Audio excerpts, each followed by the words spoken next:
there are some bold and courageous men on the county commission in Rhea County. They are bold and courageous because they think that the people of the county don't have enough police protection, don't have enough supervision, and don't have a sufficient layer of bureaucracy and regulation over them to make them safe, to make them sure, and to make life in that county, that rural county, sound and forward-looking. These are men who, let's just say, are courageous. They're courageous because they want to put their foot down.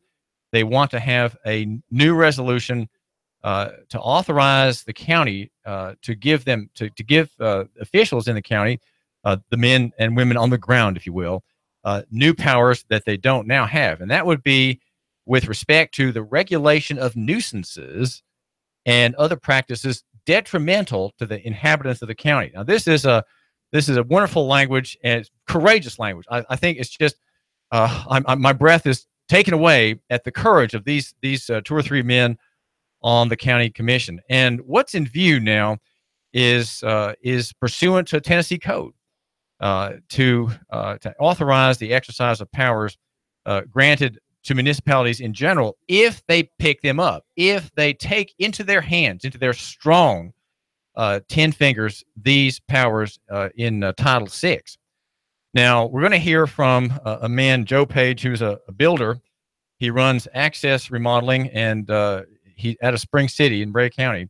And right now he's on the road. We might just happen to chance to drop our call in the middle of a sentence. So if that happens, don't worry. He'll call back when he gets into a clear zone. But he's on his way to a job in Cumberland County, and is going to give us just a couple minutes.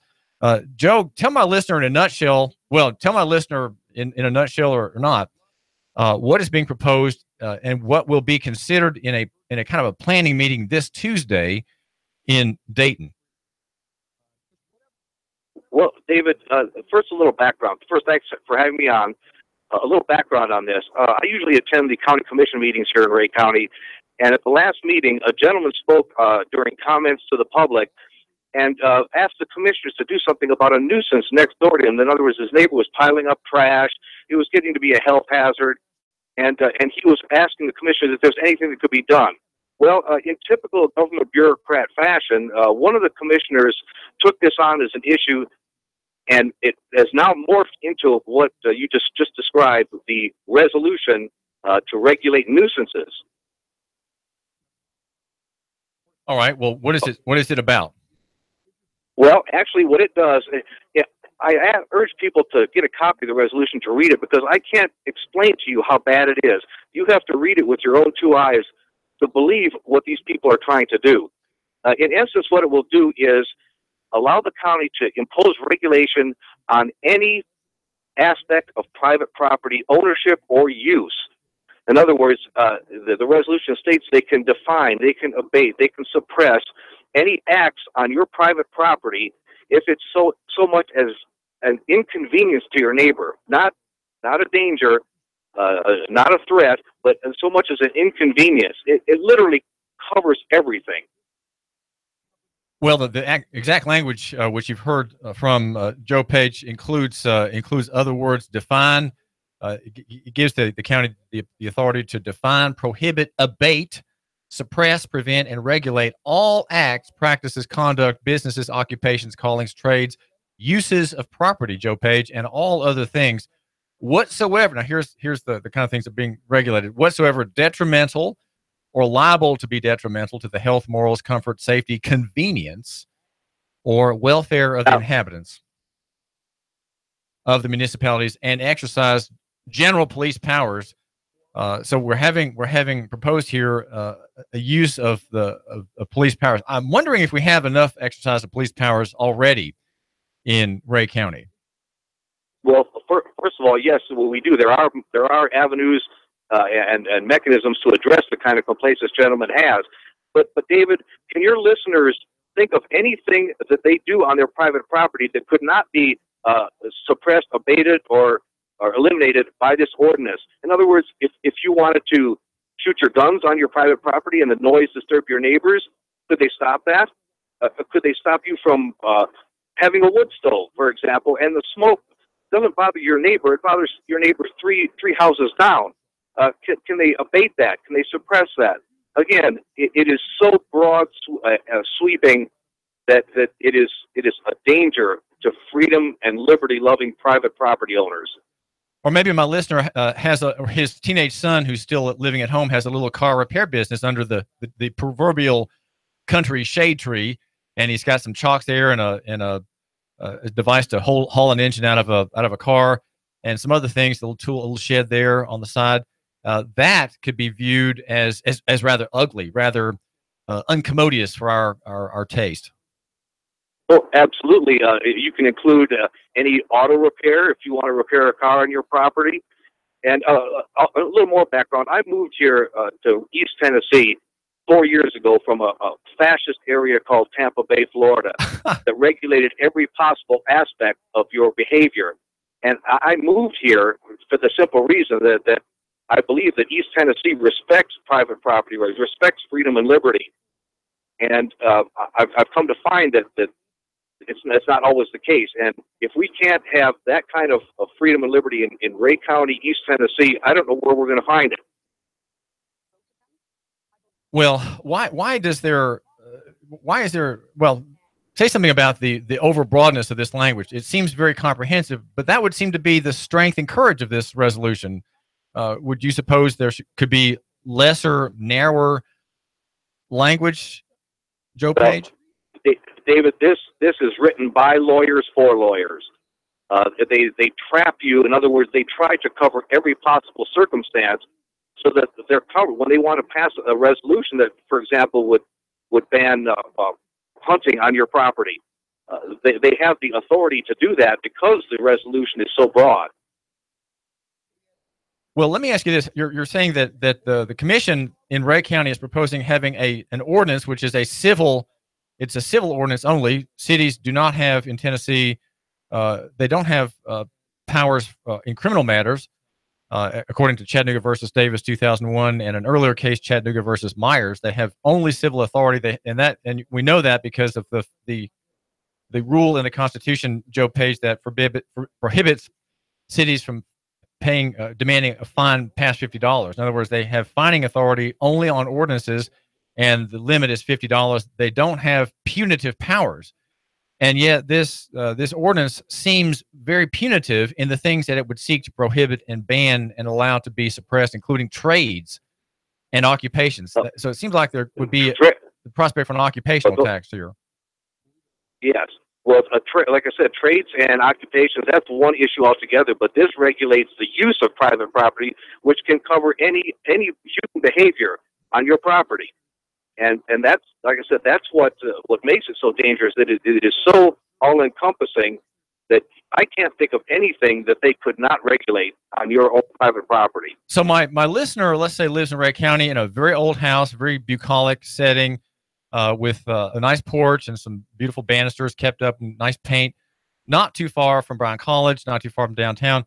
And he puts that house up for short-term vacation rentals from people who may be visiting in Chattanooga. They stay at an Airbnb here, go to the aquarium, and then they say, well, we're going to go into the countryside for a while. Let's spend a couple of days.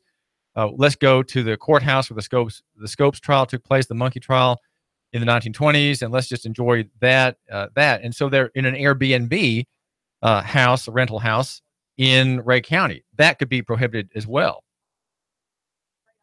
Well, absolutely, and that's again one of the reasons that I'm so against this. Is it stifles business. It doesn't encourage economic development. It hurts a small business person that's trying to start us and run a small business and have the potential to grow that business to help the economy. But this is, David, this is bad in so many respects. That like I said, I was shocked when I actually read the language that allowed them to do these kind of things. And I also have to mention, when you said a $50 fine, where I came from, a $50 fine was not a one-time fine. It was as long as the violation existed, each and every day was a separate violation. In other words, you continue to we're talking with Joe Paige, and it seems like we're losing you, Joe. Just give me. It seems like we're losing you there, but the limit that actually I think is wrong. The that's an erroneous analysis, and I think it's city attorneys allow that. They would say we have an ordinance like that here in Chattanooga that's a ban on Airbnb housing, and the ordinance says that each day that the house is on the market through an Airbnb platform is a separate offense. But that can't possibly be true because of the doctrine of res judicata and estoppel. And what that means is that for there to be it has to be every day for there's an offense. There has to be a separate case. It can't be. There can't be a continuation of the fine. The $50 fine means that for a particular crime or offense, there's one charge, one filing. Joe, there's one charge, one filing, and then there's the penalty of $50. You can't, for there to be another day, there has to be a new case filed. You see, and that's as I was saying, we have Joe Paige here as a contractor at Access Remodeling in Spring City in Rhea County, and we're talking about a proposed ordinance for the county, a kind of Nazi-style, Soviet-style ordinance to put a highlight on it. But the $50 fine rule can't be imposed, prohibits there from being a fine every day that an offense takes place. That is simply wrong. It can't be, and there are legal reasons that that's not possible. Even though here in Chattanooga, Wade Hinton, the city attorney, says that if you violate the Airbnb ordinance, it's a $50 fine per day. That simply can't be. It just doesn't work that way. Are you there, Joe Paige?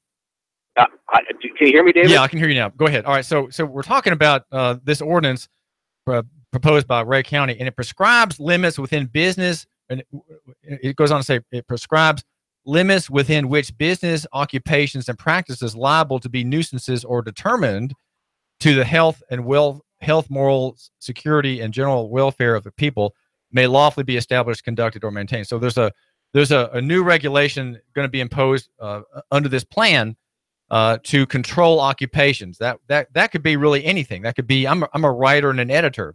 Other people are photographers. They're creative people. They run websites. They can say, well, we're going to control all web developers and their use of their phone lines. So you have to declare yourself in that business, in that trade, and come to us and ask permission. It seems amazingly retrograde, Joe Paige, in Rhea County. Well, it's for certain it is. It's something that we need to stand up against. We need to make our voices heard to actually shut this down. We can stop this. There's other methods that the county can use for nuisances, but this is not it. This is overly an overregulation, the proverbial killing a gnat with a sledgehammer, and we need to get people involved, make their voices heard. Rhea County residents need to show up at the December 12th workshop and let the commissioners know that we want this stopped immediately. Okay, now that is Tuesday, and that's at 6 o'clock this Tuesday at Rhea County Ordinance Review, and it will be in the Regions Bank, in Dayton. It's the old, David, excuse me, it's the old building. It's now called the Courthouse Annex. It's across from the historic Rhea County Courthouse. It's the Rhea County Annex, Courthouse Annex, and it's at 6 o'clock on December 12th. And if we can get a strong showing, I'm urging your listeners, I'm begging your listeners to make their voices heard in defense of private property rights. Okay, so that's the Courthouse Annex, Rhea County, that's in Dayton, and it's also the old Regions, or the Regions Bank second floor is the information I have. And yes, it used to be the old bank building, but the county bought it and converted it to an annex. All right, let's. If you're just joining us, this is David Tulis. We're talking with an entrepreneur in Rhea County. His name is Joe Paige. He moved here from tyrannical circumstances in Florida, in the Tampa area, to very rural, bucolic, and pleasant, and very libertarian-minded Rhea County. And he runs Access Remodeling. I'm sure, just give him a call if you need any work done. He's very concerned about liberties, and there's a meeting this Tuesday in Dayton, and I just want to give you the details again and suggest you, my listener, wherever you're from, think about what this means. We need to have high officials such as Bill Holland. Bill Holland is on the county commission in Rhea County, to be encouraged to think in favor of the people. That's what these rules do, Joe. They look at the people as with scandal, somehow that the people in their liberties are dangerous, they're ugly, they're wicked, there's a presumption in this ordinance that the resident of Rhea County is a scofflaw. He's scurrilous. He's an opportunist. He will hurt other people when he can. He'll get away with what evils he can. And so we have to have this regulation. It's a very negative view of human nature, would you not say? Well, again, I can say that if you read the resolution, as with all government resolutions, they start out with a series of whereases, like whereas this and whereas, it's helpful to the people of the Rhea County. But, David, I've never seen a government resolution that starts out saying, whereas private property rights are natural rights of the highest order and shall never be violated. I never see any wording like that. It's always more statist language that constricts and restricts the ability of individuals to exercise their constitutional rights. Well, but what about the very friendly language in the ordinance that says this ordinance is done pursuant and limited by the provisions of the Constitution of the state of Tennessee and the United States Constitution? Should we not take comfort in that and just let it go, Joe Paige? Well, unfortunately, the Constitution has been so battered and bloodied by liberal Supreme Court decisions, it's almost unrecognizable. So when they say, yes, we're going to follow the Constitution, does that mean they're going to abide by the Kelo versus New London that said that the city of New London could take private property, convert it to a business just because it generates more tax revenue? Ruth Bader Ginsburg found that the Fifth Amendment wording, the use of private property, was to be interpreted as purpose of private property. In other words, if there was a government purpose, that they could take your property. So is this the Constitution that they are looking at, or are they looking at the originalist Constitution, the original language that forbade or discouraged actions such as this resolution? We're glad you're giving us a couple minutes of your time. This is David Tulis here. We're talking with Joe Paige, who runs Access Remodeling, a very fine business in Rhea County. He'd be glad to serve you here in the Chattanooga area. And we're talking about an ordinance which is going to be discussed very tentatively at a planning meeting on Tuesday at the Courthouse Annex building, the Regions Bank building in Dayton at 6 o'clock with Joe Holland. No, that's not his name. It's Bill Holland, one of the commissioners, in favor of this measure. Evidently, he has some concerns about the people in his county. And what this proposed ordinance does is define. It allows the county to define, prohibit, abate, suppress, prevent, and regulate all acts, practices, conduct, businesses, occupations, callings, trades, uses of property. Hold on now, and all other things whatsoever detrimental or liable to be detrimental to the health, morals, comfort, safety, convenience, or welfare of the inhabitants of the municipality, the county, and exercise general police powers. And so there's an enhancement of powers that give effectively what you're saying, Joe, is give a kind of civil and municipal claim against constitutional rights. In other words, your constitutional rights have to yield, if you have any, and you want to practice them, they have to yield to the municipal necessities that will arise from this kind of ordinance. Well, David, can you imagine what kind of twisted mind would have to sit there and think of a resolution like this? Think of that wording to encompass every possible scenario on the use of private property. It's just shocking that kind of language, that people would actually approve of that kind of language.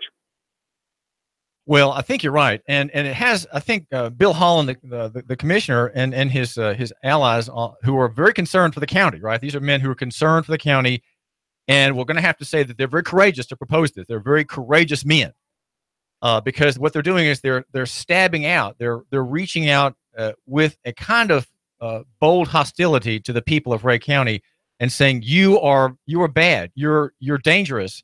You are hostile. Every one of you is a potential nuisance, and we're going to put a stop to it in the name of the people. Joe Paige.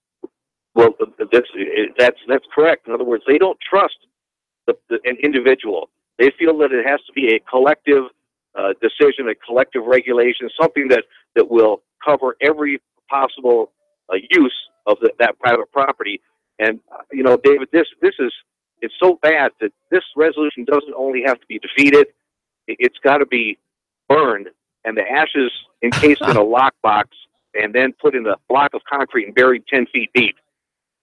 This is something that should never see the light of day. You know, at the meeting, Commissioner Holland said, we tried to pass this once before, and it went down. And I did some research in history, and back in, I think it was 2010, they tried something like this, and it was defeated by the commission. But again, here he comes back for a second bite at the apple, still trying to do this damage to the people of Rhea County that he purports to protect. This is David Tulis. Joe, Paige, thanks for joining us. Just hang on, okay? Just hang on for a second. This is David Tulis, and we are talking with a contractor in Rhea County. Dark clouds over Rhea County. Dark, murky, dangerous clouds. Rhea County. This is David Tulis.